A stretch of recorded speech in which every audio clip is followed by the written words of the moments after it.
Na mamia ya wakazi katika eneo la Kolwa, eneo bunge la Kisumu Mashariki, wamelazimika kuhama nyumba zao baada ya kufurika maji kufuatia mvua kubwa ambayo inaendelea kunyesha eneo hilo. Wakazi hao wakisema kwamba mafuriko yamekuwa yakiwasumbua sana kwa muda katika eneo hilo bila kupatikana kwa suluhu ya kudumu. Kwa sasa wanaitaka serikali ya kaunti na ile ya kitaifa kuingilia kati na kuwanasua kutoka kwenye janga hili. Hata hivyo, msimamizi wa kitengo cha kukabiliana na majanga ya dharura katika kaunti ya Kisumu, Morris Oricho, amesema kuna juhudi za kuwahamisha walioathirika hadi sehemu salama.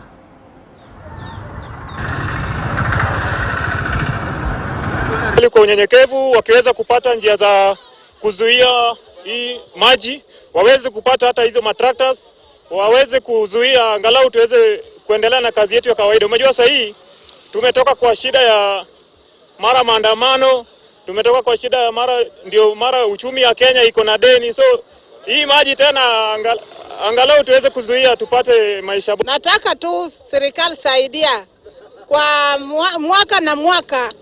Kila siku najenga nyumba. Hii nyumba ya mara 4. Na hata chakula kuna na watoto na wajukuu. Sasa hii unaona wajukuu iko hapo na kila kitu wanatoka na vitu yangu umeenda tu na maji. Nataka tu serikali saidia mimi. Nyumba imeanguka chini, tangu asipia hata tuchapika hata chai. Yaani kila kitu imeenda hata na maji. Je, tupike na chai hakuna. Je, tunaweza omba serikali tusaidie, penye inaweza kutusaidia tupate hata mahali tunaweza enda kuishi, tuotoke hapa hivi. Naomba serikali atusaidie kwa sababu nyumba zetu zimeenda na maji. Hata kwa sasa tuko kwa barabara na watoto, kuanzia asubuhi hata tujakula, tujapika.